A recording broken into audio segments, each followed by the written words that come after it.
Hey, everybody, welcome back to another very, very, very, very special episode of Let's Talk Fortitude. I have a childhood friend. Now, listen, I'm not going to tell you she's this much older than me, so I'm not, I mean, it's very small, but she is a little bit older than me. It is my honor and my pleasure to have on a very, very good friend. We've years and years, childhood friends, lived beside each other. Her mom and dad played a huge role in my life early on, assisting my dad when my mom and dad separated. Marty Goff Noe, author of 2 Weeks to Forever. Now, let me hang on a minute. I've got this figured out, everybody. Y'all just got to give me a minute. So, this is it right here. Here we go. There we go. There it is. 2 Weeks to Forever. I wanted to get Marty on to talk not only about that, but there's music that's associated with it, and it's absolutely beautiful. Thank And you. it's totally opposite, Marty. Like we were talking before we started recording. It's totally the opposite of what I normally. It was such a relief, it was. And I'm going to tell everybody, Marty. Marty sends me this message Facebook. John, I want you to know there's a couple of love scenes in this book. Be careful. I'm like, oh no, what's she done? She done went off the deep end on me. Is this a Harlequin romance or something? You know, my parents read back in the day. But so when I was reading it and I got to, I'm like, this is very well done. And congratulations. You really pulled that off in a special way. But Marty, welcome to Let's Talk Fortitude. And I will tell you this, you are my first individual female guest. I have had others on, but they were with their husbands. So Right. you're my first Well, that's awesome. Love it. Female guest, and welcome. Thank you. It's so good to see you again, and we've known each other forever. Has a lot of years in it. Yeah, that's quite a few years.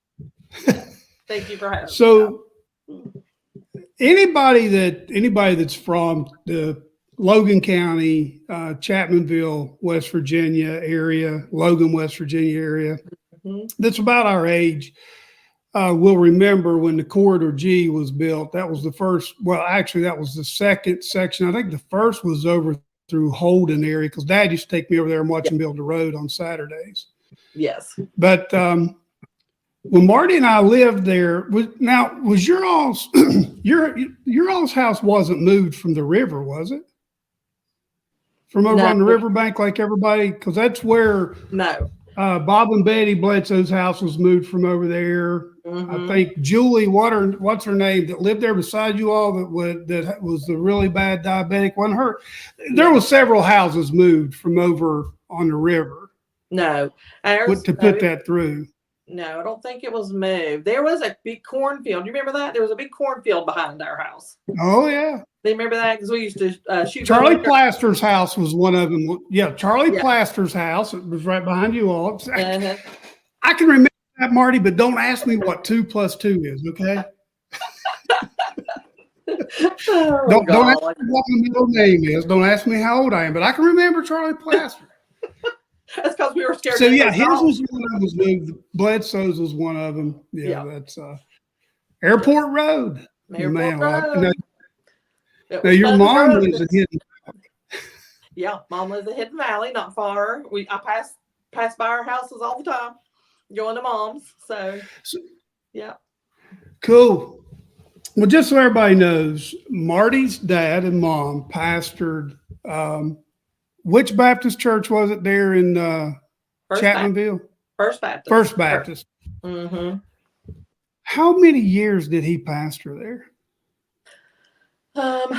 The pastor, I think it was 35 years, but he was also youth director there and assistant pastor, for a while. So it was a lot of years that we were there. Let me tell you something about John Goff. John Goff was not a small man. No. He was a mountain of a. I'm gonna tell you, when he got up, when he played slow pitch softball, he stepped up to the plate. It's over. I mean, I remember those days, Marty, like it's crazy. So John and Hope. No, I'm gonna stop right there. Hopi. I always called her Hopi. Most everybody did, if I remember right. Yeah. Today it would be Miss Hope, though. Yeah. To be respectful. I think all the kids called her Hopi. Yeah. Yeah.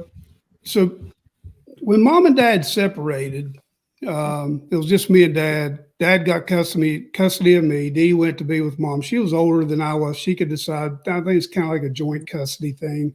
Yeah. And so Dad, being in the coal mine, would have to leave at 4:30, 5 o'clock in the morning. Now, you guys got to remember, this was back in the early 70s. Yeah. So you would get locked up this day and time if you did this. Mm-hmm. So Dad would leave me in the bed when he left to go to work, and Hope would come over. He would come over and get me up, get me dressed, bring me over and eat breakfast with you guys, and then take me to school. On the mornings, Marty, that your mom couldn't do it for whatever reason, Dad would drop me off between 4:30 and 5 at the back door with the cooks at West Chapmanville Grade School.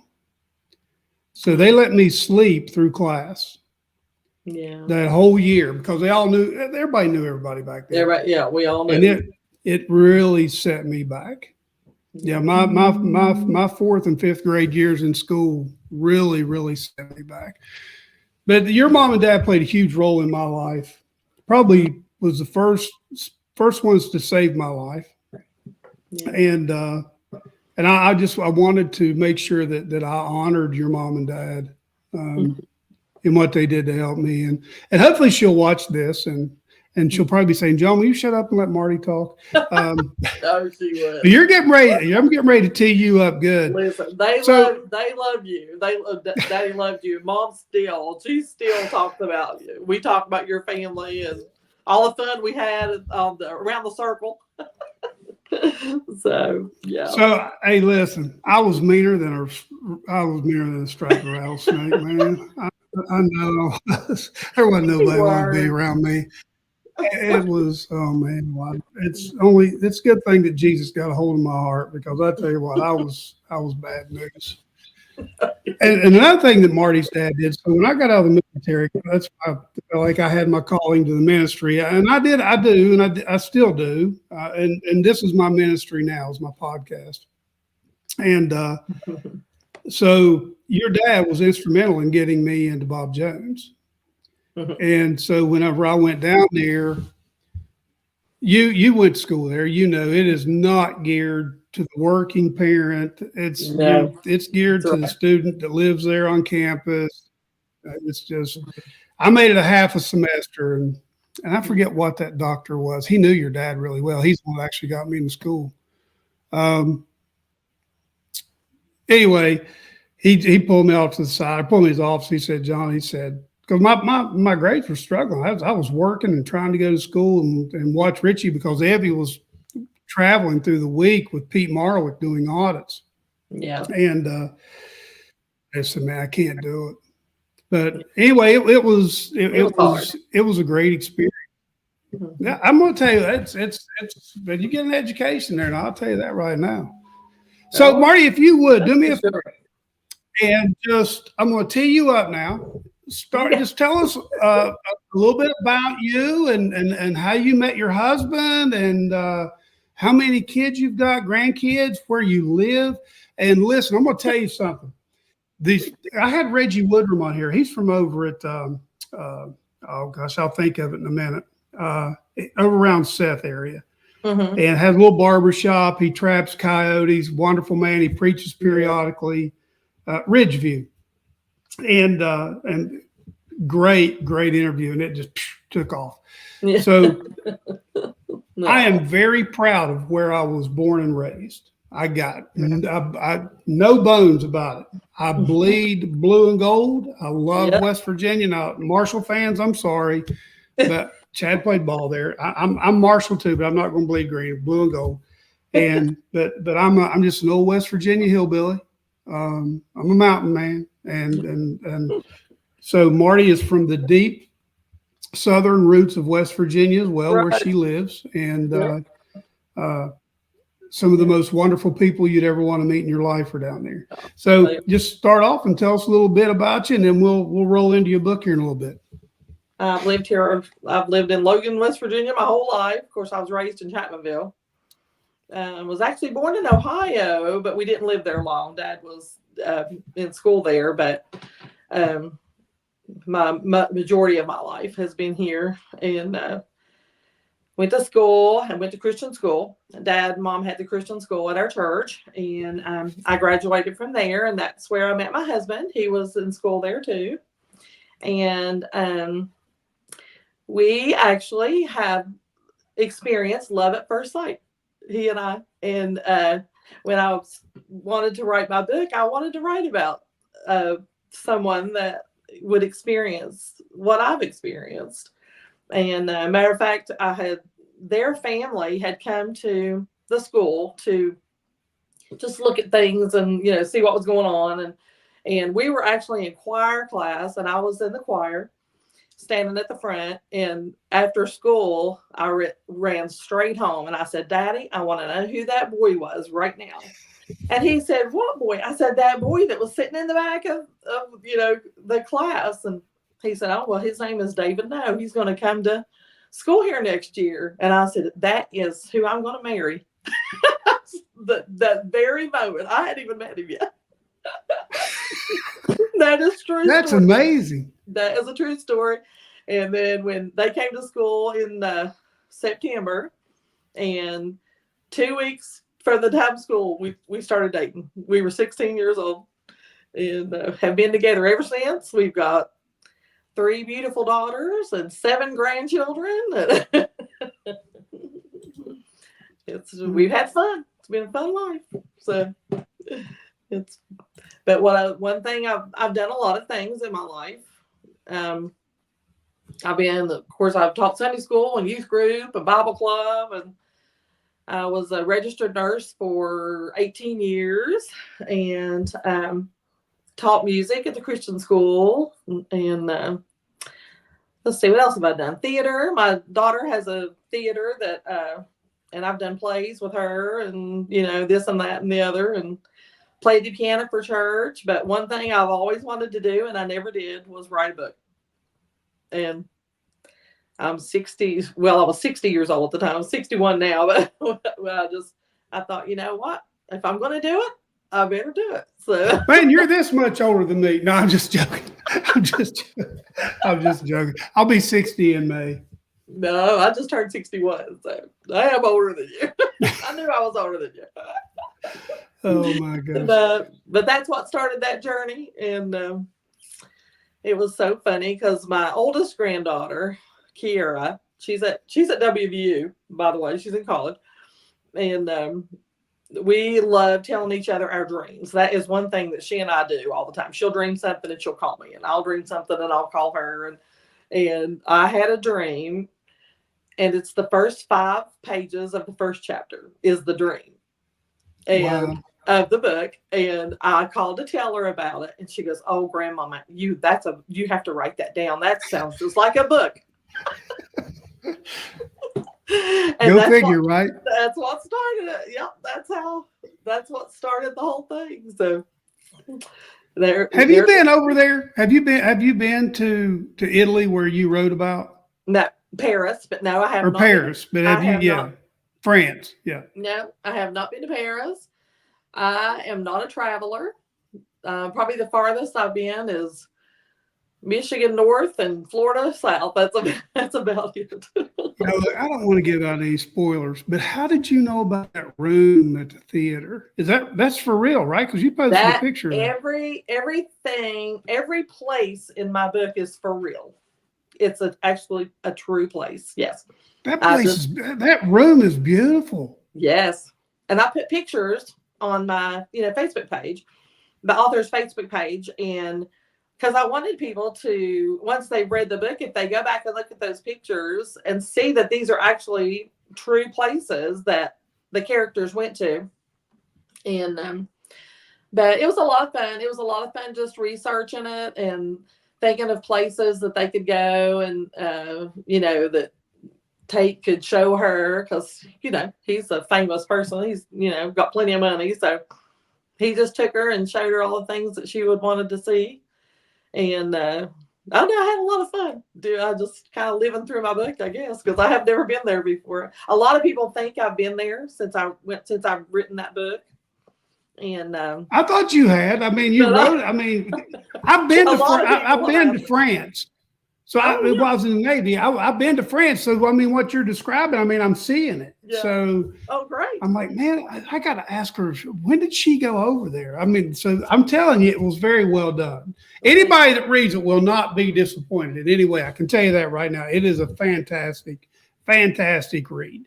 Thank you. I appreciate it. When I had that dream, though, I had never really, I don't know, I guess I've never really been a person that has wanted to go see all of those things, like even the Eiffel Tower.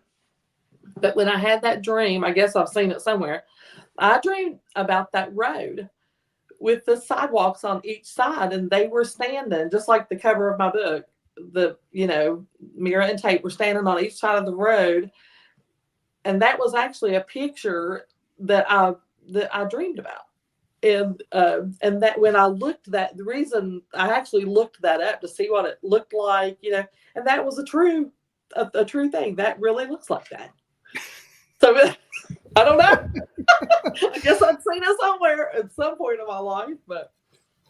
Well, maybe you'll get enough sales out of your book to where, as long as you've got your eyesight, you can go over and see. I don't know. I'm not a flyer. The part where Mira is afraid of flying, that is actually me. Well, she did it. Now you wrote about it, so you got to do it now. You prophesied in your book. I can tell people right here. Yeah, she did do it. She overcame her fear. I don't know if I could overcome mine or not. So how did you come? Go ahead. Go ahead. What I wanted to say was one of the writing that book, there was two things I really wanted to accomplish, and I had one message that I wanted to, convey to people if they read it. But the one thing I wanted to do, and you said something about my vision, and my vision is, it's not good.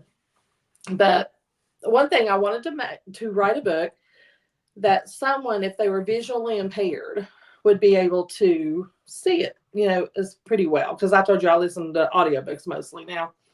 But so that's why the book is bigger than a regular book. And it has an outline, a margin around the words. I made a bigger font.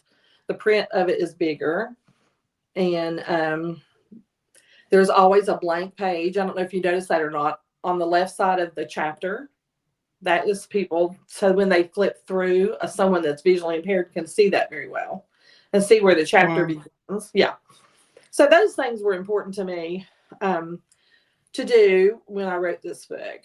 The other thing was I really wanted to write a story about two people. I didn't want a lot of books that I've been reading lately, there's like 20 characters in them, and it's really hard to keep up with all the characters. There's like so many of them, and it goes back from chapter to chapter, and you're switching back and forth. And I thought, I'm going to write a book about two people. Then the majority of the story is about two people, and I want them to be about their love story. And I don't really want a lot of drama. I don't want a lot of past experiences. A little bit about their past is in there, but I wanted it mostly just to be about the present and the love affair that they were having throughout that. The other thing I wanted to do was I wanted to have love scenes in it, but I wanted it to be almost non-descriptive. I wanted it to be classy, but to leave any graphic part of it out, It's very well done. Just to see how. Again, very well. But my main focus was through this, that love is love, no matter what, who you love, or there's really no boundaries to love. You may be the most different people in the world. My husband and I are completely different. I mean, we are total opposites of each other. And when we first got married, everybody said, there is no way y'all are going to stay married. No way, And here we are 43 years later. And, but love doesn't matter how different you are. It is how you feel about someone, So that's my main thing that I wanted to, have in my book. So, I don't know. But it was fun. So Evie and I will celebrate 41 years in June. And we dated for 3 years in high school. Yeah. And Marty, hang on one second. I'm going to pause this. Just hang on one second. Okay. I think it's paused. All right, so we're back. You all didn't even realize we were gone. So we are back. So the question I wanted to ask you is, at what point in your life did you realize you wanted to write? Has it always been a desire? And what finally pushed you to put pen to paper? All of my life, I have loved to read, and I've loved music, both of them.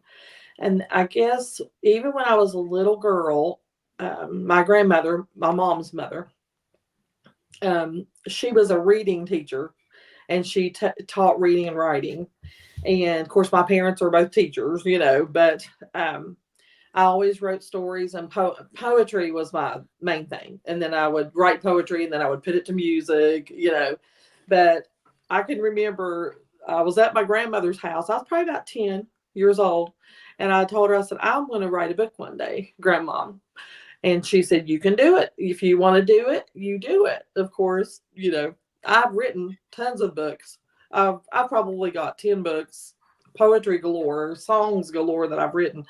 But, this one, I don't know, Kira, it was just for fun. And Kira and I would just, go back and forth, and she'd say, make him go to this place or do this. And we would just write it. And when I got finished with it, at the end of it, I thought, you know what, I'm going to see if I can get it published, see if I can get it published.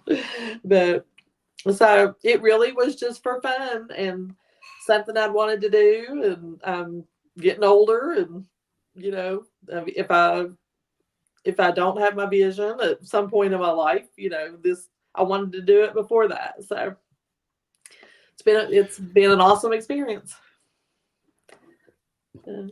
So the other books that you've written, any chance any of them might be sent to a editor or a publisher to see if maybe they'll pick it up?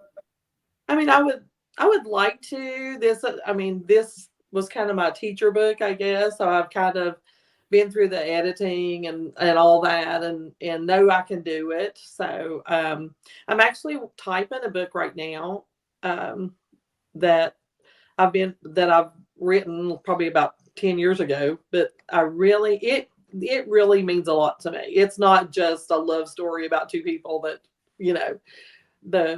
this book really means something to me. I really would like to have it published. It has, it's about memories. So it does have some of my memories, even though it's fiction. It's based on some of my memories, Right. But that book probably really means something to me that I would like to have it published. And I've talked to the publisher about making this book a series of 4 books, and I haven't decided whether to do that or not, but I'm thinking about it, and seeing where that goes. And so I don't know. Let's see what I would like to see Chad get a new publisher and do a second release on his book. It sold several copies, and I used to give out copies. It's not it's hard to get it now for the most part. But we used to have a ton of copies. So I would, anytime somebody come on a podcast, I'd give them one. Yeah. I bought his book on Kindle. And really? And listen to it there? Yeah. Did he read it? I think he's the one that read that. I think he did read it. I was going to ask you, was that him? I'm pretty sure, yeah, it's been a while since I've read it, but yeah. Well, it's good. Yeah, I'm pretty sure that he did his own book read on that. Have you done? I'm thinking about doing the audiobook for this one, just because I love audiobooks, and I know when people have problems with vision, that's what they do, listen to books. If I do, my daughter Rachel, I think is going to read it. And because Mira is a West Virginia girl and Rachel's a West Virginia girl, so I thought that would be pretty fun to do, you know. Well, now here's why. Listen, Marty, it doesn't have anything to do with sight for the most part. Chad does a lot of audiobooks because what he does, he picks the speed up. Oh, yeah. I mean, he speeds up Ben Shapiro. I'm like, no, I got to slow that cat down. I ain't speeding him up. Yeah. But there's a lot of people that spend a lot of windshield time that can't, that don't have the time to read that. But you know, look how many people are commuting in cities, even there in West Virginia, from Logan to Charleston and back. They can download your book or a book and listen to it going to work, and that's what they do. Because let's face it, there's not a whole lot of radio stations down in that.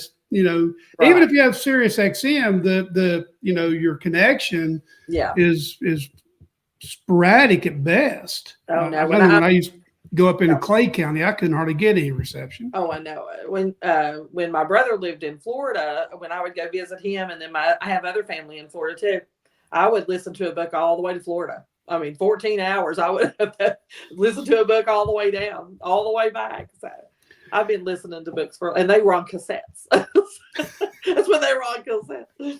So I've been listening to books for a long time.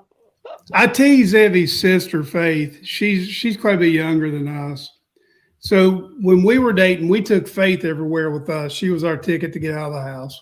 Yeah. And Tony and Ginger, Evie's older sister that's my age, they would take their little brother, Shannon. So I always tell people when I get around Faith, I said, Faith was there the day I upgraded from 8-track to cassette.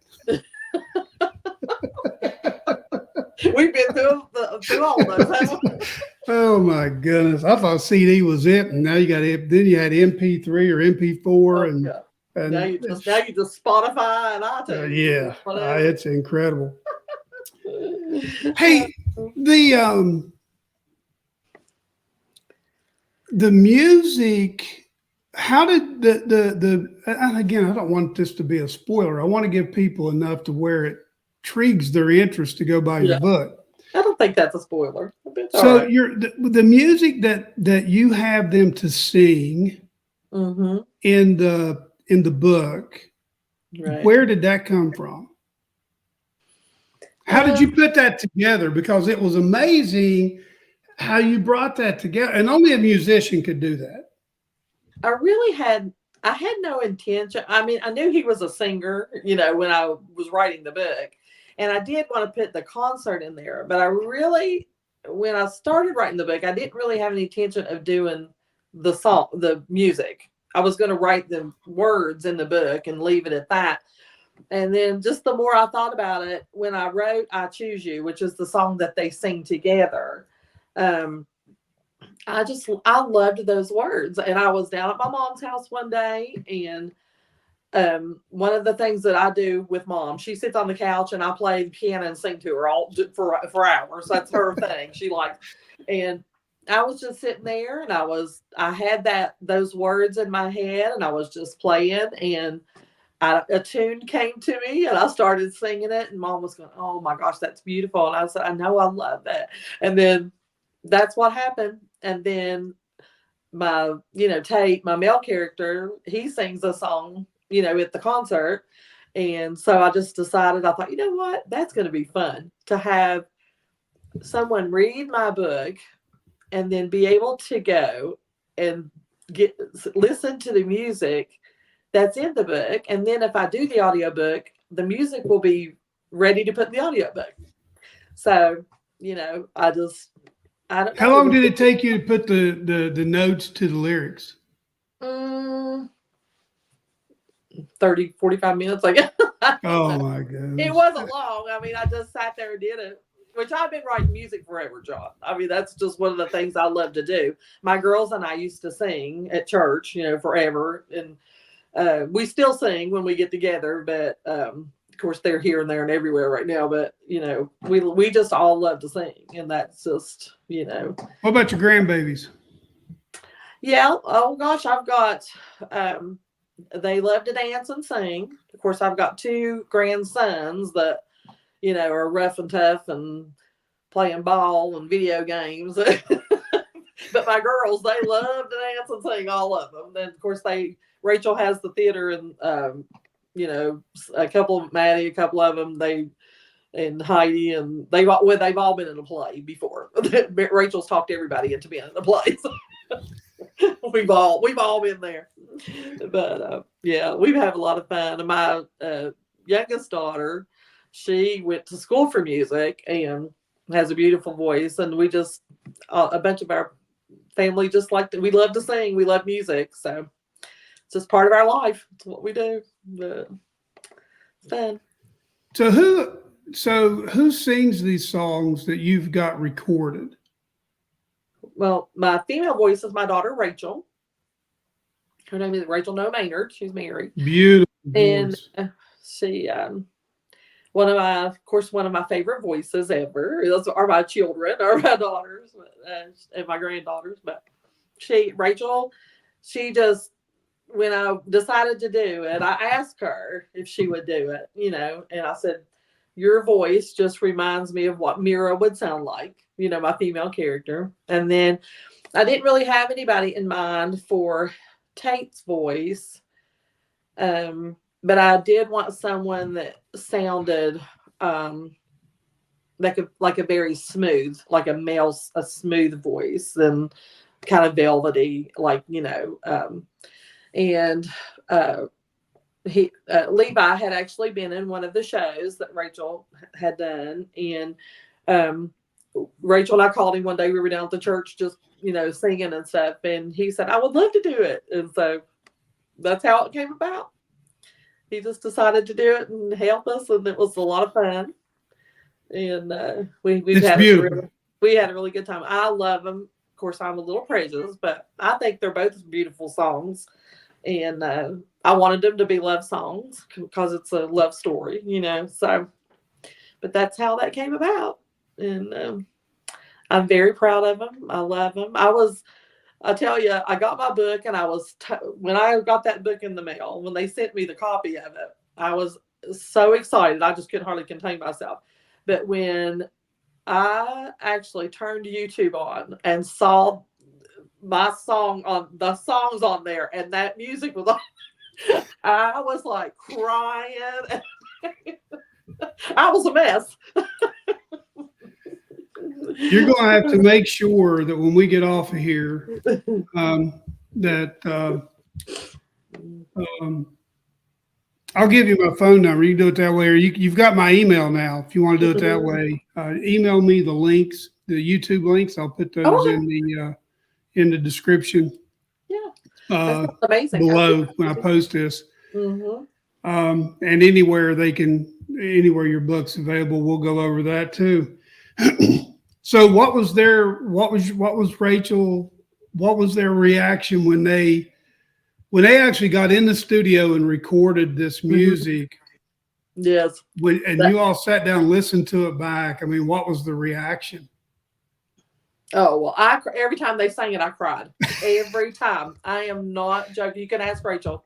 We would go to the studio, and she and Levi would be recording, and I just couldn't stop. It was I was the biggest crybaby, but it was just, I don't know why it's just so beautiful to me. Sometimes it's like I didn't write it, or so, I don't know. It's like an out of body experience, I guess. But, Marty, the thing that when I first started reading the book, I thought you was actually talking about you at first, because when you open up the book and you had just lost your dad. I know how close you were to John, to your dad. Yeah, I mean, just like me with my dad, I mean, he was your hero.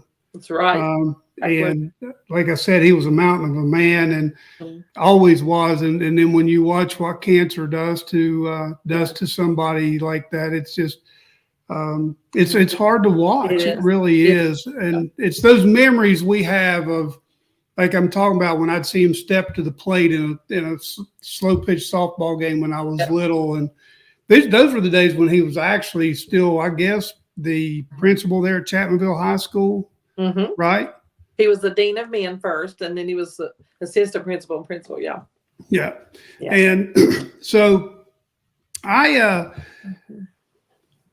you go into it. I mean, and you get away. You know, Mira gets away to just kind of find herself, or to just, just to get away and get a breath of fresh air.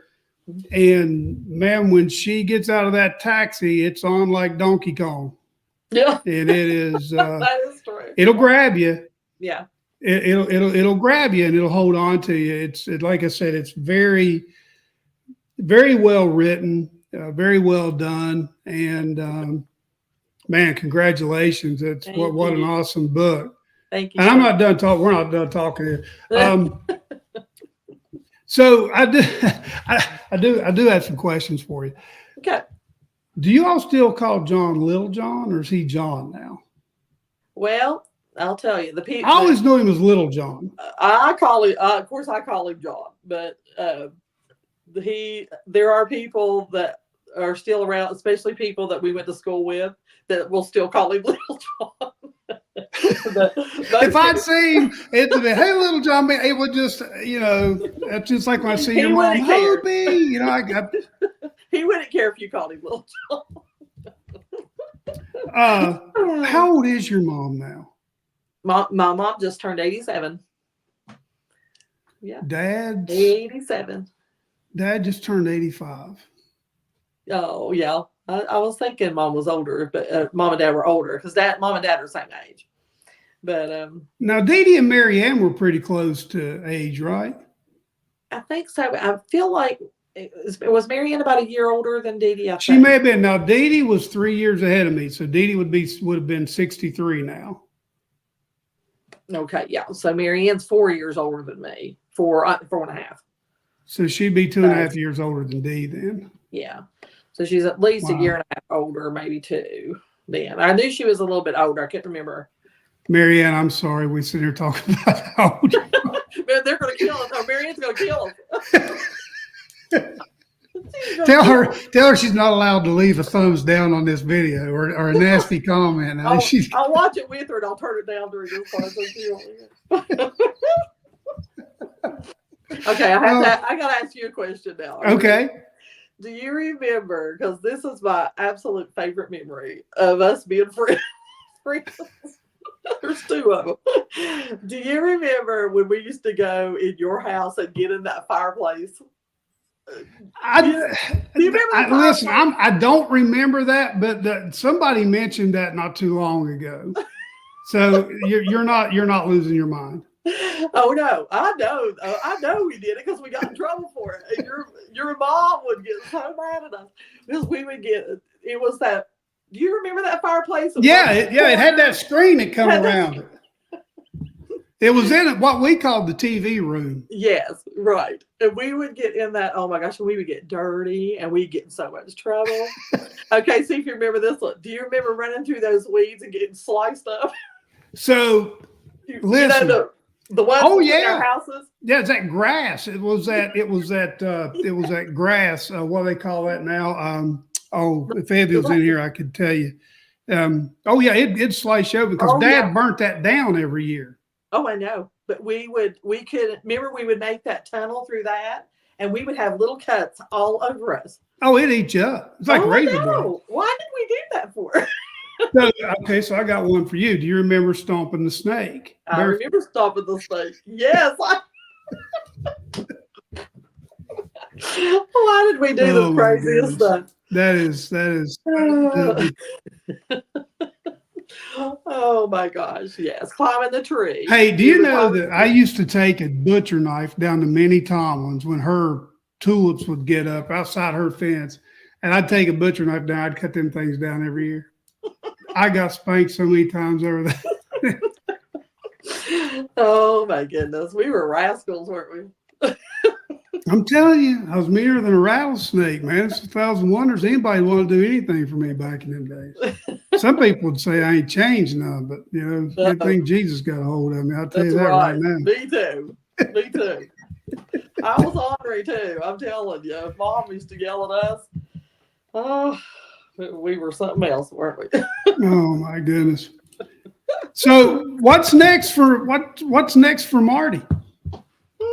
You gonna send those other books out to get them? I might. I'm thinking. I would like to. I had a really good time. I felt a sense of accomplishment. I was something that I did just for me, and I'm not used to doing things just for me because I'm, always into something else with these kids. And but I've started number 2 to 2 weeks to forever. I've got about 10, 11, 12 chapters written of it. And if I do hurry. That, I've had several people tell me that. Well, I want to read what's happening next. I've already written 2 songs for the next book. So I got those 2 songs already. And I do want to do the other book. The other book that I did is called Ocean of Memories. And wow. That's the one I'm typing. I'm actually finished with that, the whole thing. I'm in typing it right now, and so I think I probably will. I had such a good experience doing 2 weeks to forever, and I've had book clubs. You using my book for their book clubs, which is an awesome thing, and I've had a lot of people tell me they've enjoyed it. I've had a lot of messages on Facebook. I've had people do reviews. I would love to have some more reviews on Amazon and Barnes and Noble. I need reviews. But I'll go in there and do it. A lot of people have just messaged me personally and told me that they enjoyed it and that they liked how I wrote it and they love my songs and that makes you feel good. So I don't know. I'm just having fun, playing with my grandkids, and retired. They'll keep you busy. Yeah, they keep me busy. Yes, they're all into softball and baseball and basketball and theater and. You probably don't have time to do much of anything. No, I really don't. Makes you wonder how you had time to to work. I know. I don't know. I tell you, I don't know how I even got this last book written. I had so much stuff going on, but I don't know. It was. Hey, got a question for you. Okay. Or I don't know if you know this or not. This will be part of the testimony that I do. Or come out in my testimony. So, Evie's great grandfather served in the Logan Wildcats, the Confederate Army, with my great grandfather, Grandpa Dyke Garrett, who baptized Devil Anse Hatfield. Oh wow! So he led Devil Anse to the Lord, baptized him, and also did his eulogy at his funeral. There's people's got more pictures of Grandpa Dyke on Devil Anse's porch than about anything else. So he served in the Confederate Army with Evie's great-great-grandfather, with Devil Anse Hatfield, and with Randall McCoy. And they all knew each other. That's how they... So Evie's great-great-grandfather and Grandpa Dyke made a pact between the two that if one was killed, the other would take care of the other's family. Well, her great-great-grandfather was killed. Oh. So she remarried, or her great-great-grandmother remarried, and evidently the guy was abusive. He wasn't a very good guy. Yeah. Well. And that she had, so her great-grandmother Rose, who I think Glenda remembers a little bit. which I can remember Daddy Pete, my great grandfather. So Glenda can probably remember him. So, or remember her. So Rose was walking somewhere between Madison, I guess, and Chapmanville, Garrett's Fork. Now, here's another question. So when you go up Garrett's Fork, just after you go past the Boy Scout holler, there's a hump that you kind of go over. So Daddy Pete's home place was set right there on the creek. That used to be called Cary, West Virginia. Oh, Cary. There was a post office. There was a post office there that my great grandparents, dad's grandparents ran right there. Daddy Pete and Mommy Garrett. Anyway, so I'm gonna get back to my story. So anyway, Rose was walking, and for whatever reason, Grandpa Dyke saw her. They passed, and he asked her, said, "Rose, where are you going?" She said, "I don't know, but I can't go back home." He said, "Well, you come home with me. Me and Miss Sally will end up. We'll finish raising you. You can stay with us till you're ready to, whatever." So when I got to thinking, the impact that Evie has had on my life and God knew what he was doing when he brought her into my life. I mean, she, other than Jesus Christ saving my soul and for eternity, that woman probably has done more to save my life than anybody alive. And there's a lot of people that's played a part in that. Yeah. And when I look back on it now, Marty, where my great grandfather raised my wife's great grandmother, it just blows me away. That is amazing. Yes. That he had no idea. I mean, he didn't know what he was doing back then, but how those paths cross is just absolutely incredible. That is incredible. Yes. Yeah.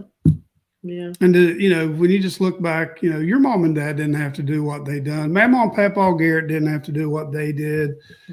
I had coaches over in Madison that took an extreme interest in me and did what they could to keep me out of trouble and try to give me direction.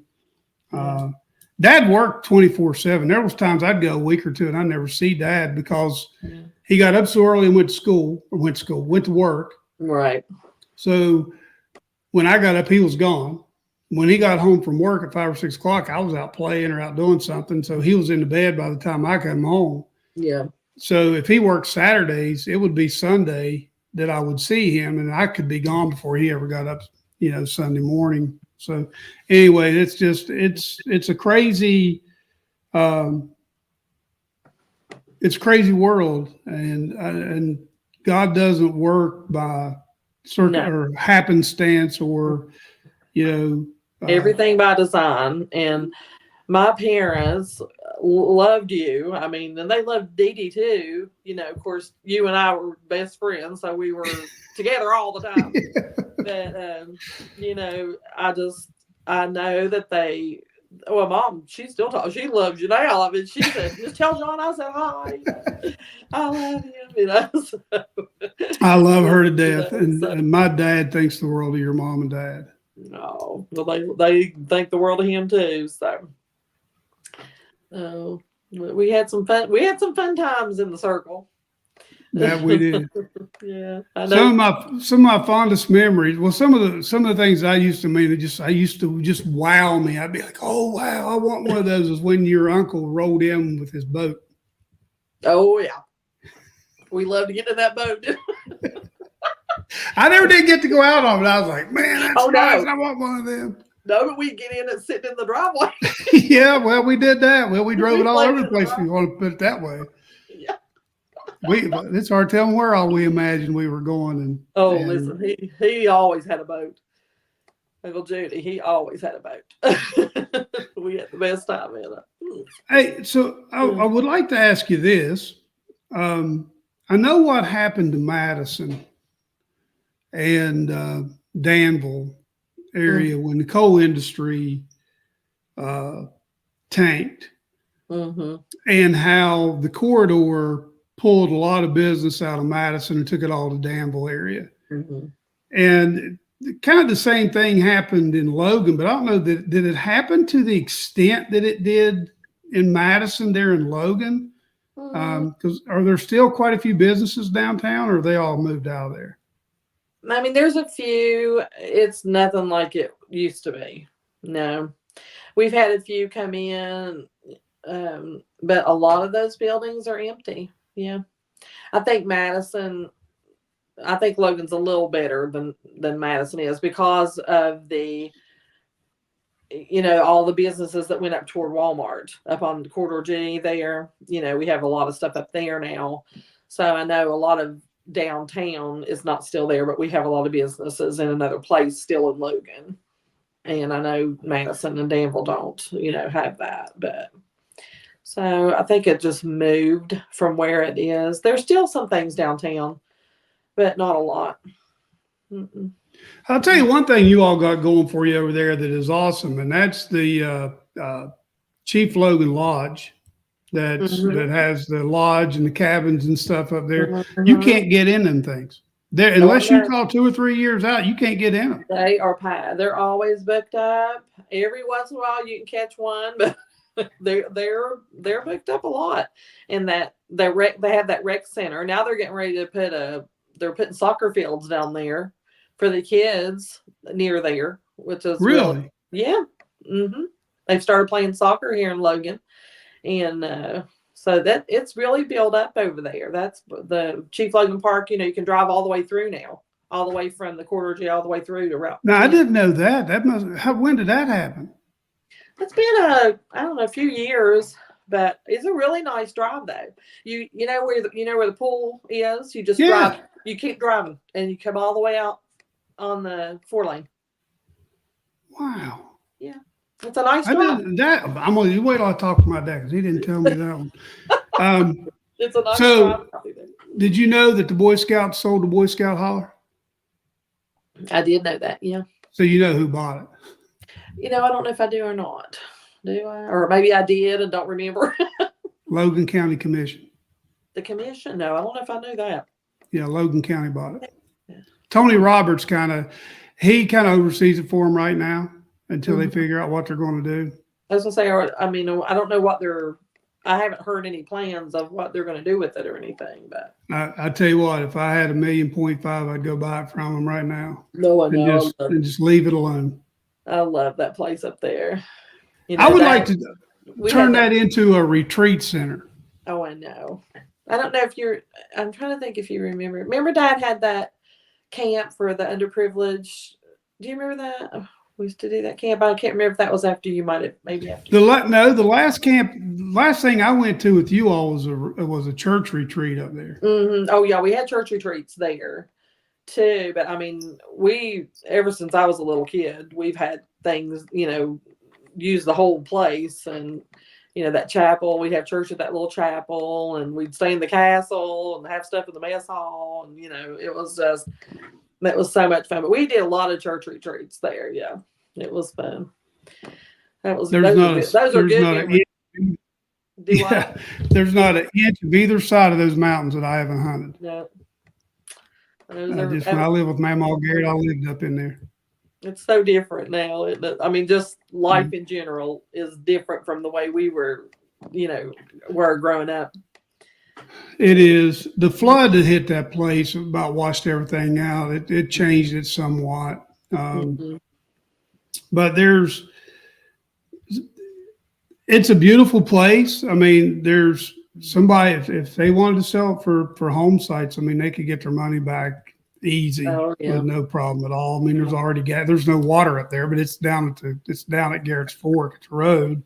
Somebody had the money, could run it up in there. Yeah.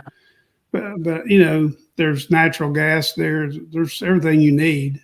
Yeah. But it's I have a lot of wonderful memories up there, from 4-H camp to church camp with you all to going up there and helping Mama Garrett, or we just being there with Mama cook for the Boy Scouts for several years.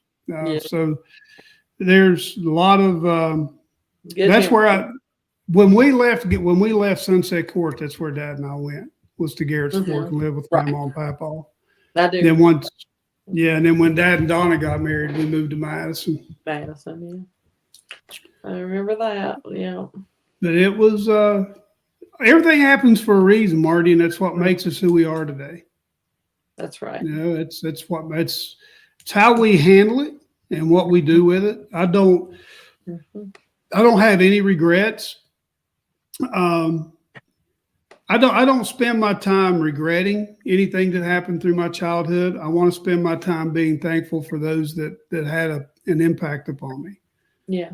And just thank God for showing me his provision through that time in my life. Because when I look back on it now, just like looking back what Grandpa Dyke did with Evie's grandmother, I look back now on my own life, how God's had his hand on me through all these years, that he's got a purpose for me, or I wouldn't still be here today. I mean, exactly. And if you, I think when I was writing those chapters of that book, I told you, the Oceans of Memories, that book, I was really just writing it for me. But the gist of that book is, if one thing in your life changes, if one thing is changed or didn't happen, would you still be who you are? If you, all the memories that you have them for a reason. The things that happen to you happen, for a reason.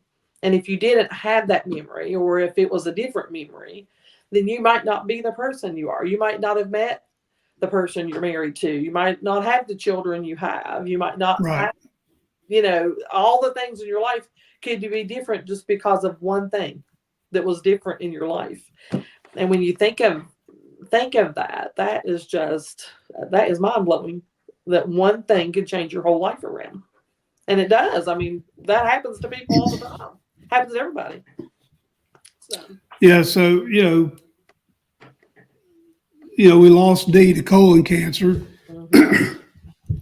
And so, we've lost several, I've lost several cousins, to cancer much younger than I am. So I'm thankful that I made it beyond where they did. Right. That could have been me. Mm-hmm. And, you lost your dad to cancer, and that's why I'm so thankful I still have my dad today, that I can still pick up a phone and call him. I know. I mean, I still have my mom, but my mom has had cancer 5 different times. That's what I was thinking about the other day when I was thinking about you coming on. I'm thinking, you talk about a cancer survivor. Exactly right. Yeah. You tell her that there's not a nail being made that's any tougher than she is. Oh, she is the strongest person that I could ever think about. I'm telling you, to have gone through what she has gone through. I mean, a long time ago, I've had to picture my life without my mom a lot, because she has been so sick over, the first time she got cancer, I was going to have Rachel. That's my oldest daughter. Rachel's over 40 years old now. And, but never did I ever see, my dad was such a strong, healthy person his whole life.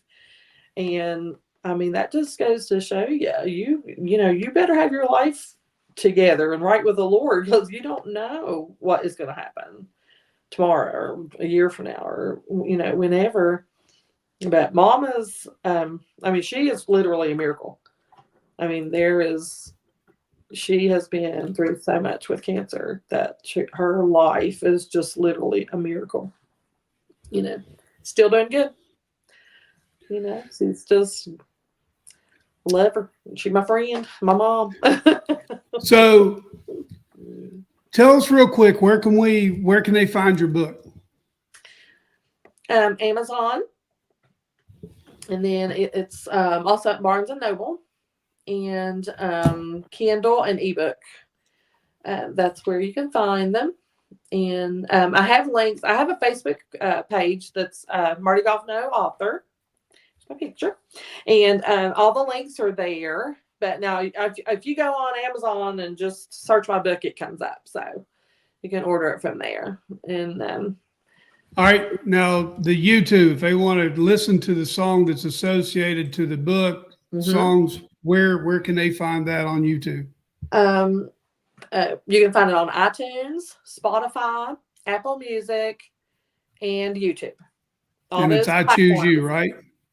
I Choose You.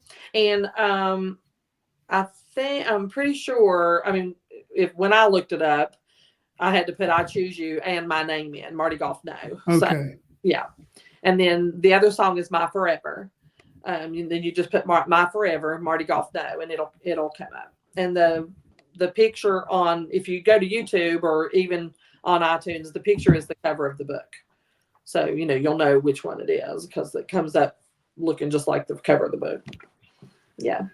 So everybody, just so everybody knows, just go into the description, and I'll have everything there for the book, for the YouTube links, for the songs, and look, go to Amazon and leave Marty a review on there. Yes. I know how important that is, and on YouTube, subscribe, hit the like button, leave a comment, and what that does is that triggers the algorithms. Yeah. Is it on iTunes? It is on iTunes, yeah.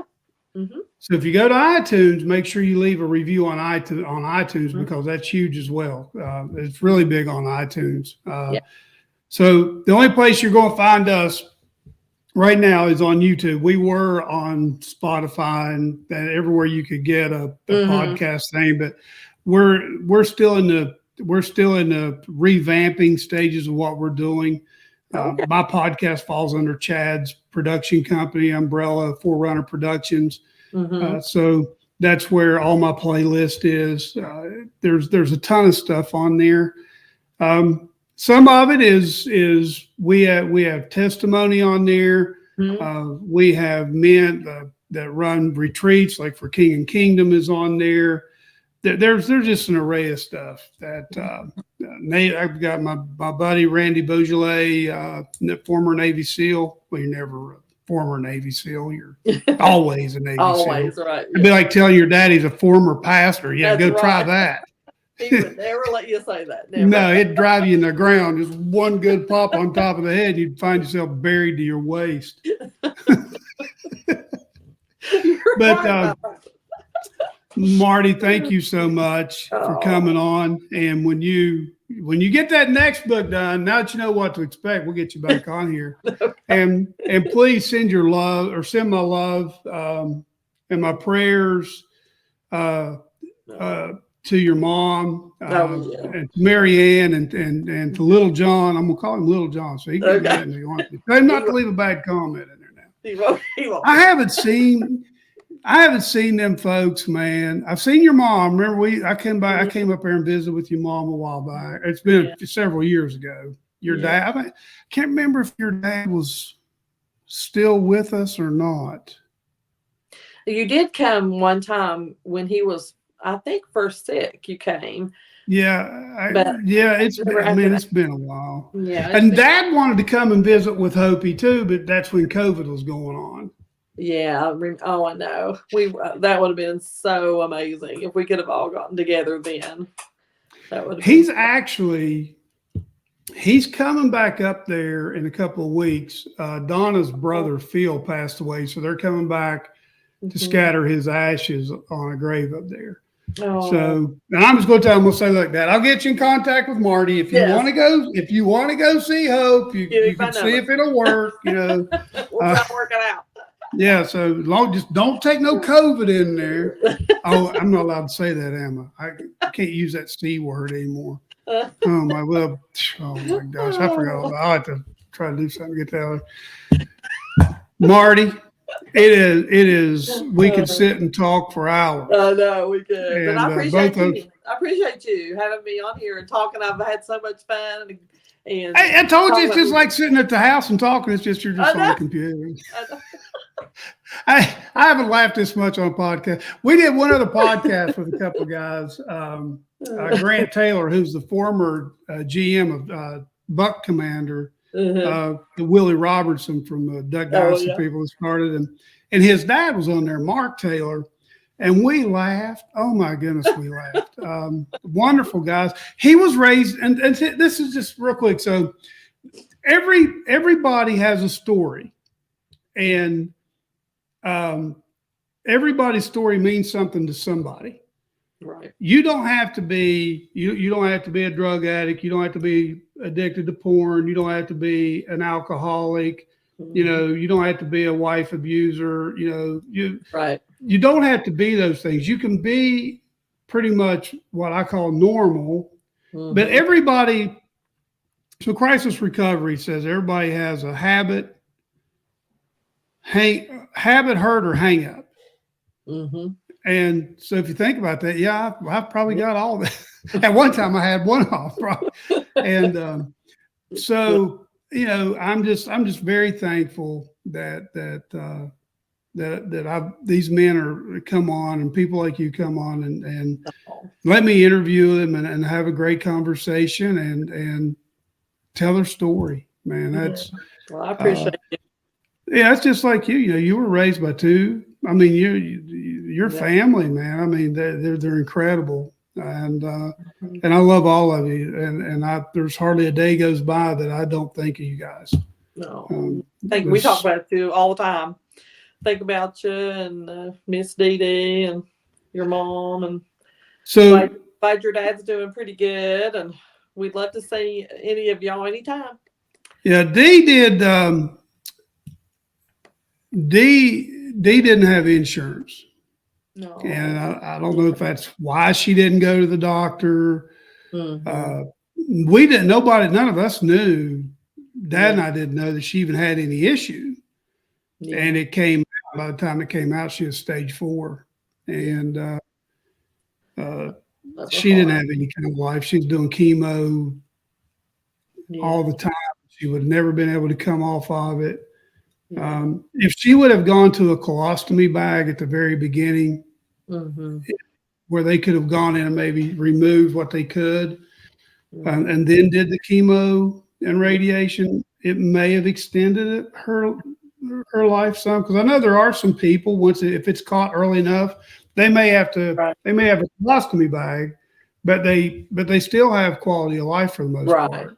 Oh yeah, of course. Yeah. But she just, I hate it. Dad and I talk about it very frequently, that we wish we had known that we would have told her, look, go. I mean, we'll find the money. You just go. It's not a matter of money. We don't want you to, we want to keep you here as long as we can. But anyway, thank you so much, Marty, for coming on. And again, everybody, I will hang around whenever I get us out of here. Hang on for 1 second, and I'll let you go. Thanks again, everybody, for tuning in again. And remember, I'll have all these links to Marty's book, the 2 YouTube songs that go with the book. I'll have all that in the description below.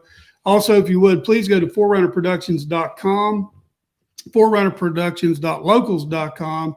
If you want to kind of keep up on Chad, what he's doing throughout his production company, his acting career, just a little bit of everything that they've got going on. So, but anyway, Marty, hang out here just 1 second. Everybody, we love you. Thank you. And listen, most importantly, I swear I know how to talk. I promise I do.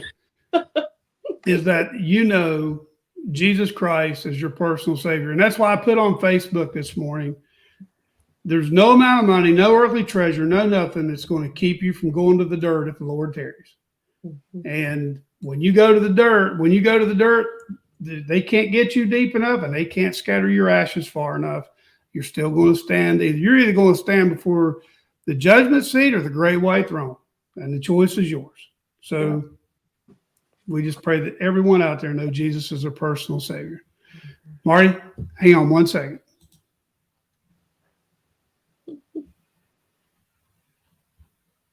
I know I got this somewhere. Here we go.